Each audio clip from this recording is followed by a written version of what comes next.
Welcome to the tutorial for World Citizen Certificate in Civility for General World Citizen. This is the tutorial that goes with Lesson 3, which is about social rules and norms. This is one of 5 lessons, and there's actually a 6th bonus lesson that comes with Level 1 World Citizen.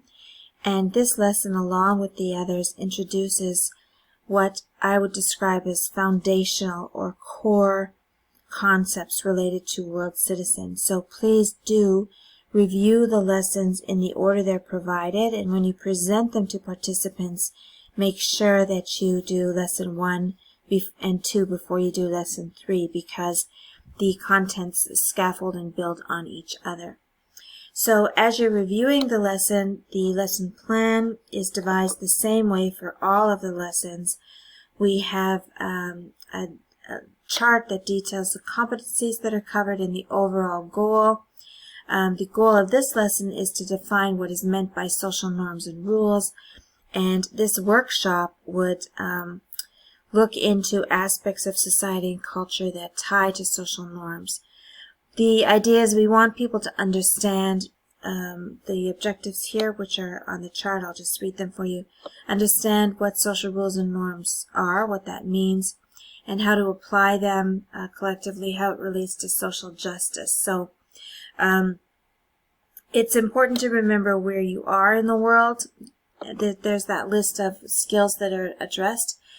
We want you to consider, for example, that in North America, what is a law or social rules that become law might be different than other parts of the world, and even in places where we can't always understand the social norm or what it's grounded in. For example, if our religious beliefs are different, as world citizens, we need to deliver the information in the lesson without judgment. We need to help people understand that things are different depending on where you go in the world, but that wherever you are in the world, the social norms typically serve a purpose.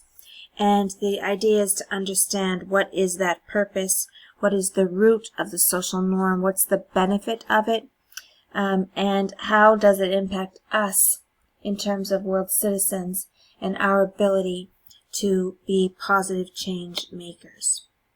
So there's the timeline here, and also recommended reading, some YouTube clips. We would always say review as a trainer the entire lesson plan, read through the whole thing first, visit the recommended reading and clips, do some homework and studying, educate yourself as much as possible on the topic. It's not expected that you know everything, but because you're dealing with adults, many of whom have experience in education, they're well-traveled and well-read, you want to make sure that you can speak intelligently about the topic. We are keeping the application to the context of World Citizen, but there's no question that social norms and rules also play a role in our daily life. So you want to make sure people understand both the broad application and the narrower specific application. There is a handout with this lesson. The template is provided for you to download and distribute to your participants. And we have an icebreaker as well. So you can do this for individuals, or you can give the assignment to the group. We want them to write down personal customs and traditions, holidays they celebrate, food traditions, etc., and explain to them that these habits and customs stem from norms that are defined by a culture or community. You can also ask them, as an alternative activity, to make a list of what they understood to be social rules for behavior. So give us some idea of rules for when in public, when traveling, at the movies, in a restaurant, at church, at school. And then we're going to debrief what they've got in their list, and we're going to introduce concepts such as legislation or law, social norms, etc. So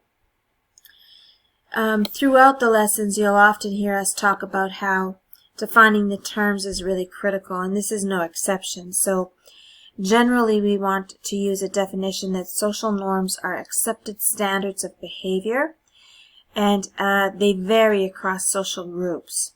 So when we talk about this subject, we see alternations between the word rules and norms. So some people call it social norms, some people call it social rules. But the distinction is that social norms and social rules are not the same as laws. Most often these are unwritten rules that have become so sort of ingrained in the way people live every day and what we would call common practice that they're perceived to be normal or an expected norm. So most people use the two terms interchangeably, but we want to make sure people understand that when we say something is a rule, that's different from calling it a guideline, which is a suggestion, and from calling it a law, which is a regulated, policed, something that requires compliance would be a law.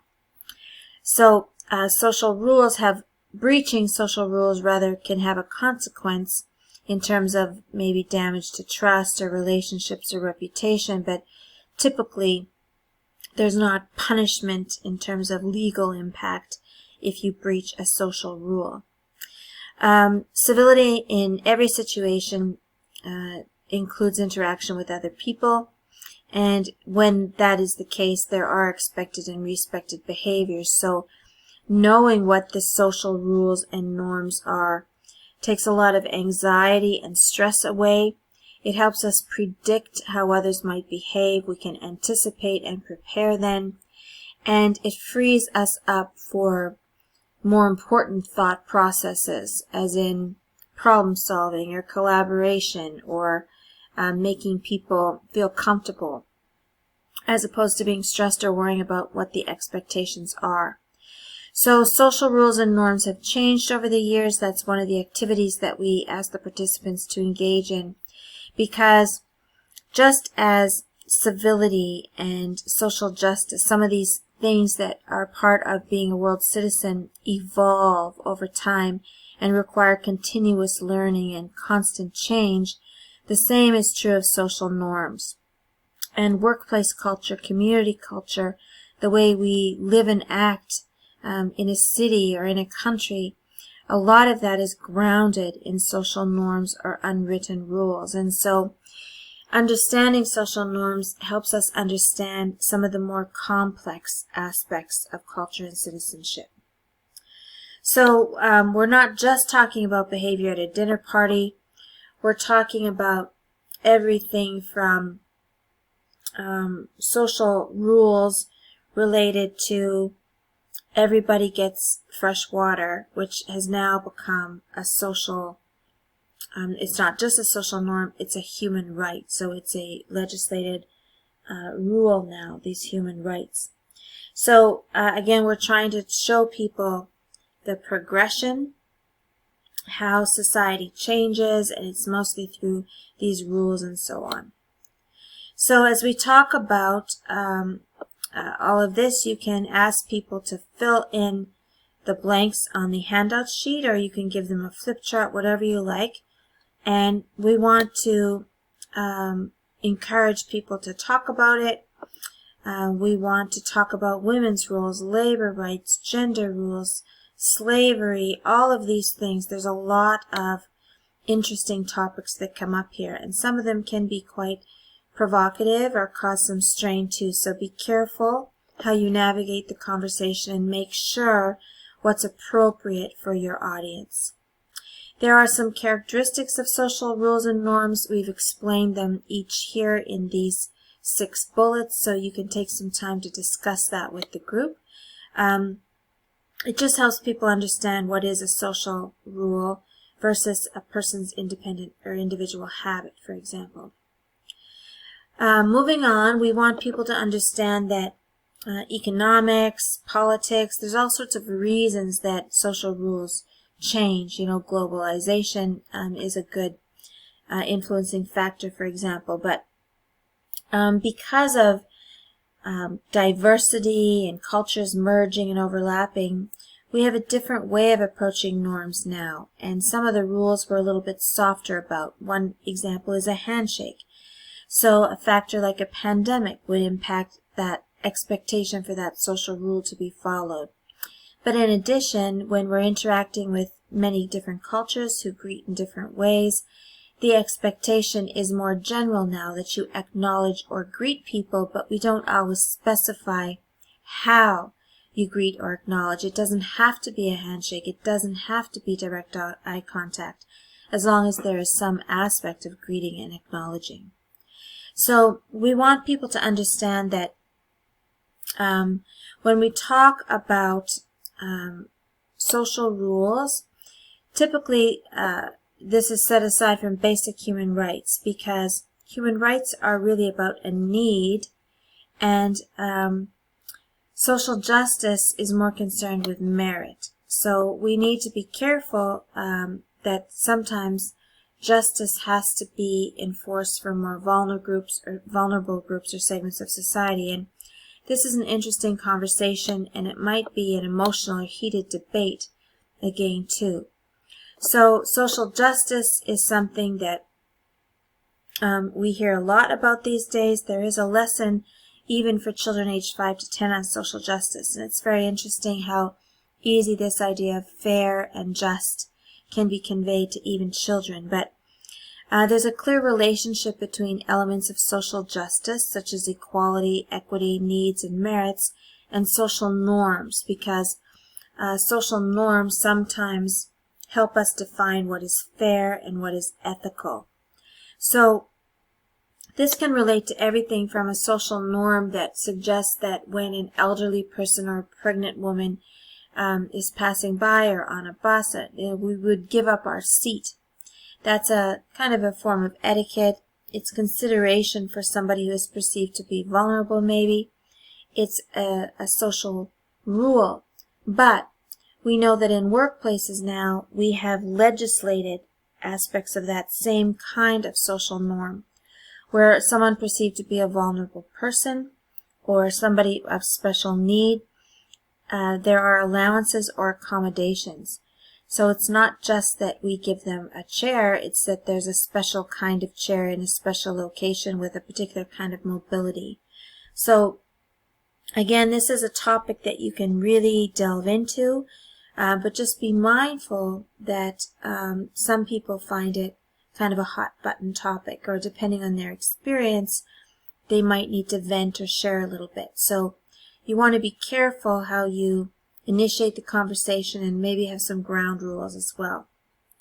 So we want to talk a little bit about how sometimes it's required as world citizens that we challenge old norms and talk about the benefit of a new one. You know, we have to talk about how we might do away with a guideline or an old social rule that doesn't serve us anymore. We might talk about the positive aspects or benefits of making that change. Sometimes, if the old rule is negative or damaging, an obligation to change, shift away from that social behavior might actually happen. One example could be related to, for example, the way we drive. We have stoplights and signs now.